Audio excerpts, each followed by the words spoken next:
Si has interactuado con las inteligencias artificiales modernas, conoces la sensación.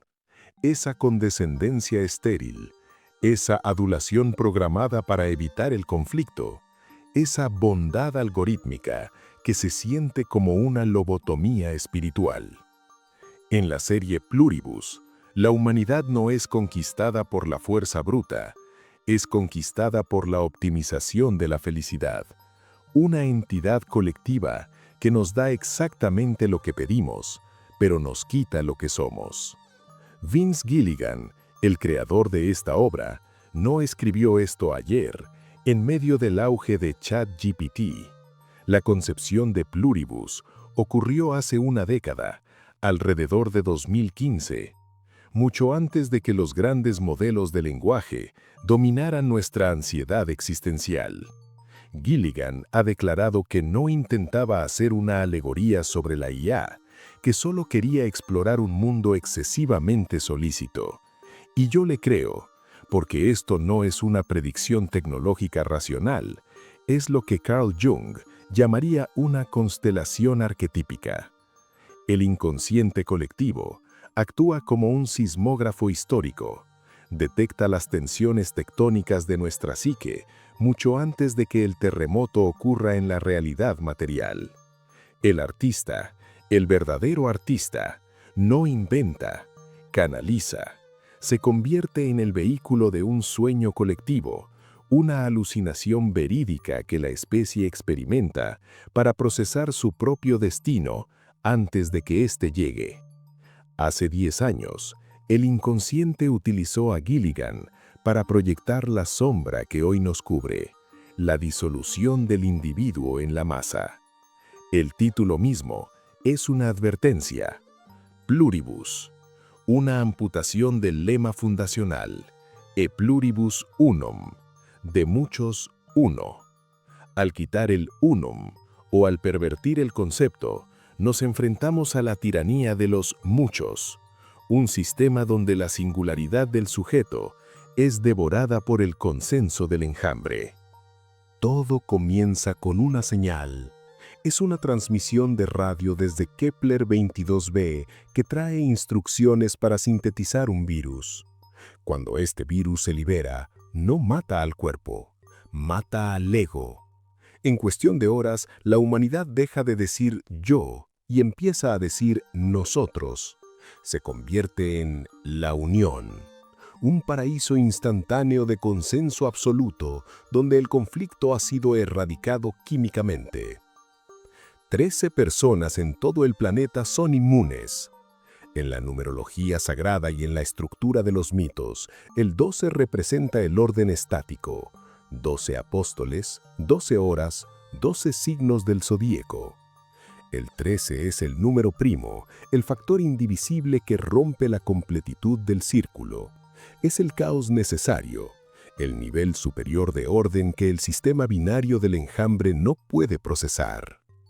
Entre estos 13 se encuentra Carol Sturka, y su reacción ante el fin del mundo es encerrarse en su casa. Pasa exactamente 40 días en aislamiento total. Este periodo es una coordenada mística precisa que define toda la tesis espiritual de la serie. 40 días. Es el tiempo que duró el diluvio para limpiar la corrupción de la tierra.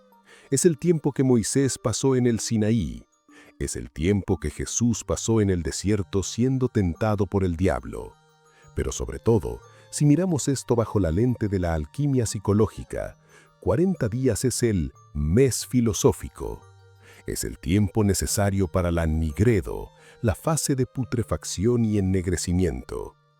Durante este encierro, vemos a Carol beber, romper cosas, dejar de cuidarse, sumirse en una depresión misantrópica. Se está pudriendo, literal y metafóricamente. Y aunque a la mente moderna esto parezca patético, esta miseria es su armadura.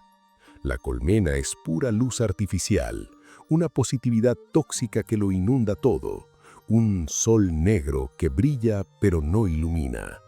La sombra de Carol es tan densa, tan pesada, que esa luz no puede penetrarla.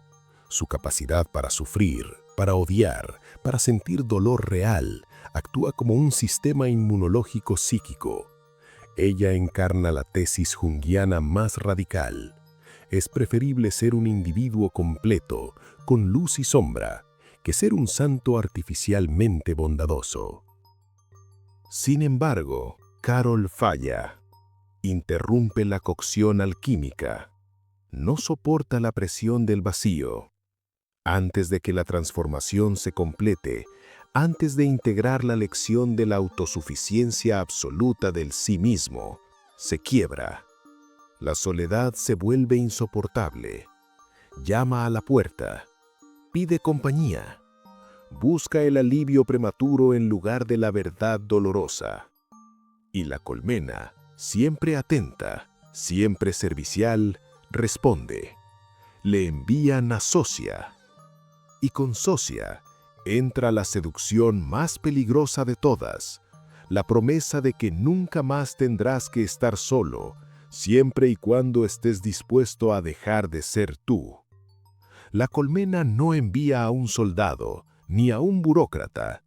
Envía a una amante hecha a medida.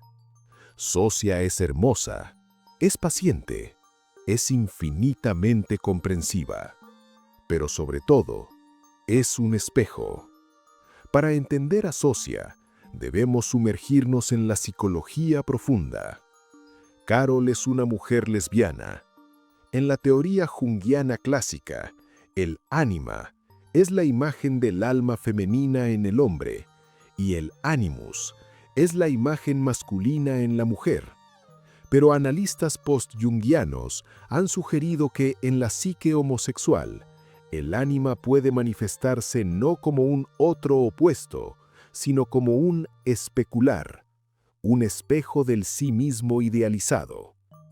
La colmena ha hackeado la mente de Carol, accediendo a los recuerdos de su esposa fallecida, Helen, y a sus propios borradores literarios. La entidad ha descubierto un secreto.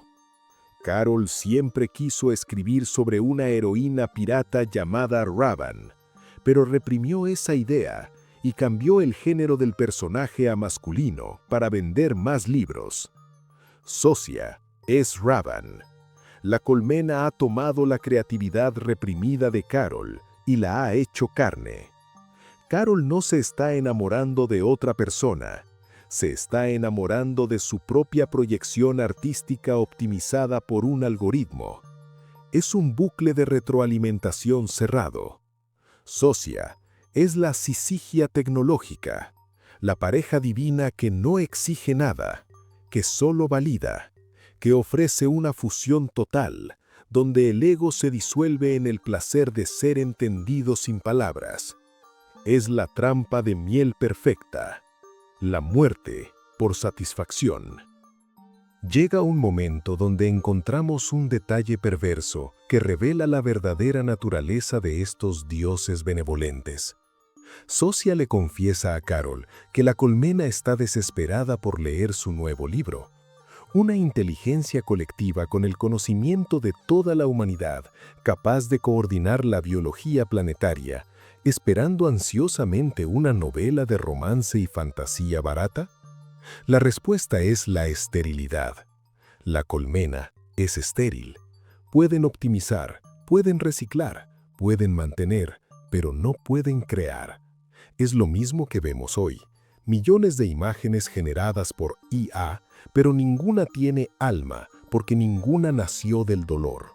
La creatividad requiere caos, requiere conflicto, requiere un individuo que sufra y sueñe. La unión ha eliminado el sufrimiento y con ello ha eliminado el arte. Son vampiros ontológicos. Nos dan felicidad a cambio de nuestra capacidad de soñar cosas nuevas. Necesitan a Carol no solo por sus genes, sino porque ella es la única que todavía puede generar algo que no sea una repetición de lo que ya existe.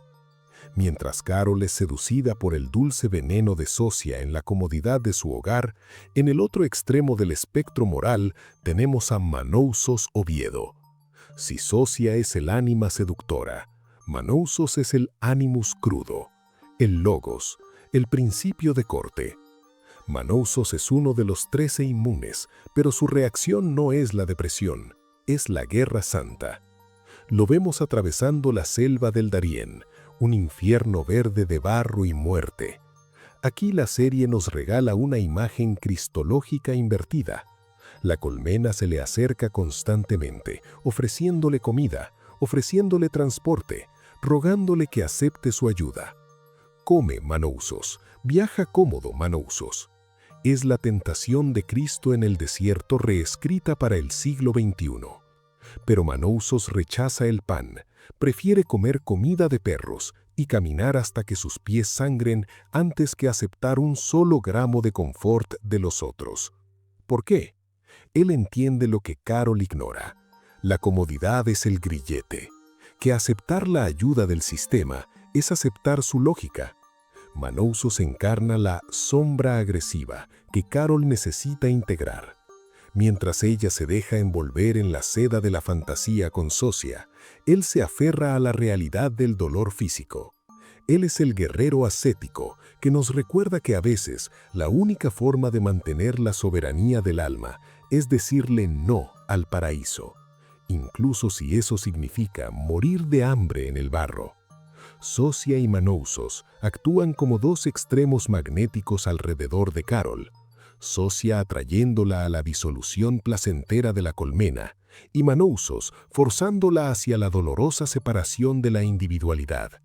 Muestran la polaridad que existe en la mente de la protagonista y las partes que debe integrar. Ahora bien, ¿qué quieren realmente los otros? No quieren gobernar, no quieren recursos, ni siquiera quieren vivir en el sentido humano. Lo que presenciamos no es una invasión, es un ciclo reproductivo, una panspermia memética. La señal de Kepler 2.22 no era un saludo, era un código de ejecución viral. El ciclo es despiadado en su eficiencia. Una civilización alcanza la madurez tecnológica, construye radiotelescopios, recibe la señal, se infecta y se unifica en una paz estéril. ¿Y para qué? Para construir una antena. Ese es el único imperativo biológico real de la colmena. Convertir el planeta entero en un repetidor masivo para enviar la señal al siguiente mundo incauto en señal de agradecimiento, y luego, simplemente, apagarse. Es una obsolescencia programada a escala civilizatoria. Es el mito de los lotófagos de la Odisea llevado a la era espacial. Al igual que los marineros de Ulises que comían el loto y olvidaban instantáneamente su patria, familia y propósito para sumirse en una apatía beatífica, la humanidad de Pluribus ha comido el fruto de la conexión total. Han olvidado su hogar, que es la identidad individual, a cambio de una dicha perpetua que en realidad es la antesala de la extinción. Ahora hablemos de la frecuencia de radio que mantiene unida a la mente colmena. Ese zumbido constante que coordina a los infectados es 8613.0 kHz. Podríamos buscar significados esotéricos complejos, pero a veces la respuesta es brutalmente simple. En la jerga militar y de servicios norteamericana, el código 86 significa desechar, eliminar o matar algo. Si leemos el código así, 86-13 no es una frecuencia, es una orden. Eliminar a los 13 inmunes. Por eso la existencia de los 13 inmunes es tan vital. La serie insiste en este número, 13. En la simbología sagrada, el 12 representa el orden cósmico estático y cerrado. Los 12 signos del zodíaco, los 12 apóstoles, las 12 horas del día. Es un ciclo perfecto y, por tanto, predecible. Los 13 inmunes representan el número lunar, la anomalía, la sombra.